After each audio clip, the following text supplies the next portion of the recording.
दोस्तों हमारी passenger lift की फाइनल हाइट होनी है, तो इसीलिए हाइट करने के बाद में इसको हम टीपीआई भी कराएंगे इसकी, क्योंकि हर 6 महीने में हमें टीपीआई करानी होती है। टीपीआई मतलब थर्ड पार्टी इंस्पेक्शन। जो कुछ कंपनियां ऐसी एजेंसी ऐसी होती हैं जिनके पास में ये लाइसेंस होता है कि ये इन सब मशीनों की चेकिंग करती है और हमें एक सर्टिफिकेट देती है कि ये मशीन चलाने के लिए बिल्कुल फिट है। तो इसको हम टीपीआई बोलते हैं। तो उसमें ये सब चीज़ें चेक करती हैं कि जैसा कि इसमें इसके लिमिट से सही काम कर रहे हैं या नहीं है। तो नीचे की जो बैरिकेडिंग होती है वहाँ से वो शुरुआत करते हैं देखने की। तो अभी फ़िलहाल ये हमारा इसका हाइट करने का काम चल रहा है, तो पहले ये कंप्लीट हो जाए। तो हाइट करने की हम वीडियो नहीं बना रहे हैं, अभी हम सिर्फ आपको टीपीआई के बारे में ही बताएंगे इसमें। तो ये सब पत्ती खोल के चेक कर ली जाती है, नीचे की बाउंड्री चेक होती है।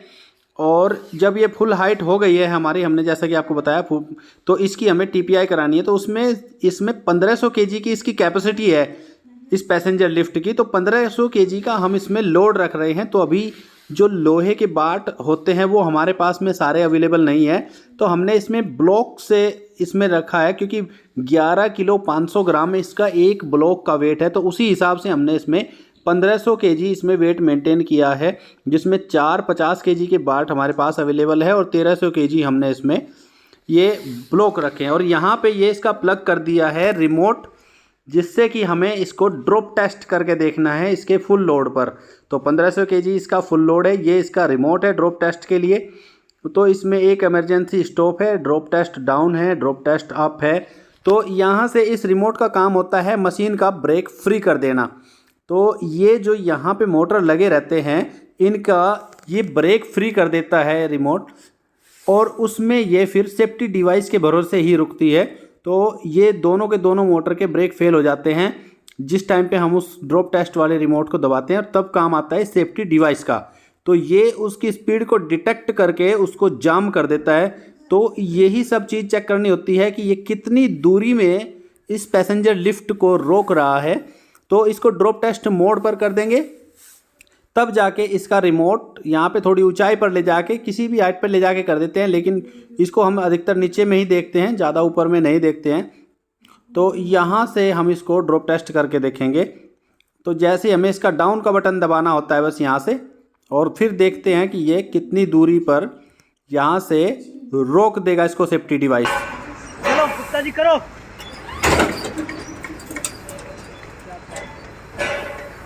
तो इसमें लगभग 300 mm की दूरी में ही इसने रोक दी है मशीन को।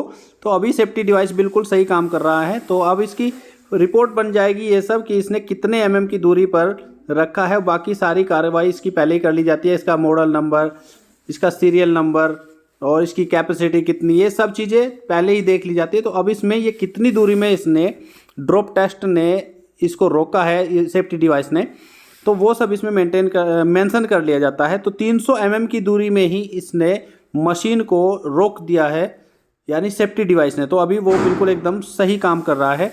तो 6 महीने इस सर्टिफिकेट की वैलिडिटी होती है।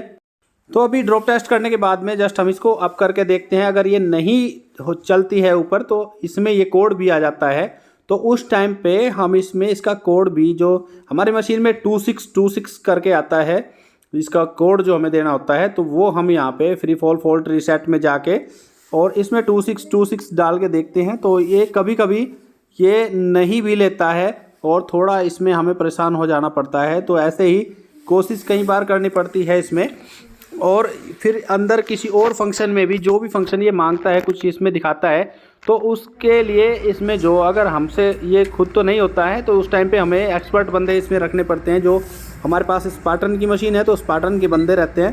तो जिस तरह से वो इसको करते हैं चालू, वो हम आपको एकदम इसमें सही दिखा रहे हैं कि उन्होंने किस तरह से इसमें इसको कोड डाल के चालू की है जब ये अपने आप इसका ड्रॉप टेस्ट नहीं खुला है। तो इस तरह से इसका ड्रॉप टेस्ट खुला है ये, और ये कोड इस तरह से हटा है। तो अब हमें इसे जनरल में करके चला लेते हैं और ड्रॉप टेस्ट में से इसको पहले बाहर कर लेंगे, फिर इसको चलाना शुरू करेंगे जनरल में लेके। तो अब ये इसका ड्रॉप टेस्ट बिल्कुल एकदम चेक हो चुका है। इसके बाद में इसका लोड को हम अनलोड करवा देंगे और इसको खाली कर देंगे। और उसके अलावा हम आपको बताना चाहेंगे कि इसमें अभी जैसे सही वर्क कर रही है, तो इसमें ऊपर और नीचे के लिमिट स्विच जो इसमें लगे रहते हैं उसको भी चेक करना होता है कि वो सही से कट कर रहे हैं या नहीं कर रहे हैं। तो लिमिट स्विच पे भी ध्यान देना होता है। तो ऊपर की तरफ जाते हुए भी और नीचे की तरफ आते हुए भी, तो दोनों तरफ में इसको देखना होता है कि ये सारे के सारे लिमिट स्विच सही काम कर रहे हैं या नहीं। तो इसी तरह ऐसा नहीं कि सिर्फ पैसेंजर लिफ्ट की ही टीपीआई होती है, टीपीआई मंकी क्रेन की भी होती है। जैसा मंकी क्रेन में ये देखा जाता है कि जैसे ये यहाँ पे मंकी क्रेन खड़ी है, तो अभी ये व्हील पर ही यहाँ पे खड़ी हुई है, तो इसको भी वो पास नहीं करते हैं। तो इसमें ये यहाँ पे किसी नीचे बेस पर खड़ी रहनी चाहिए, ऐसे व्हील पर नहीं रहनी चाहिए। और जैक इसके प्रॉपर लगे रहने चाहिए। जिस तरह से इसके पीछे ये वेट रखा है काउंटर वेट, ये भी सही तरीके का वेट रखा रहना चाहिए। अभी ये वेट कम है तो वेट प्रॉपर चाहिए यहाँ पे। और इस तरीके से इसका रोप भी इसका टेस्ट करते हैं जो टीपीआई वाले इंजीनियर आते हैं यहाँ पे, तो वो रोप को भी इसके चेक करते हैं और पीछे रखे हुए वेट को भी चेक करते हैं कि कहीं कम तो नहीं है। और ऊपर ये लॉक करना ज़रूरी होता है। जो ऊपर इन्होंने यहाँ पे एक वायर इसमें पाइप में बांध रखी है, तो उसमें एक सरिया कोई दे दिया जाता है, तो अभी तो इन्होंने वायर से बांध रखा है।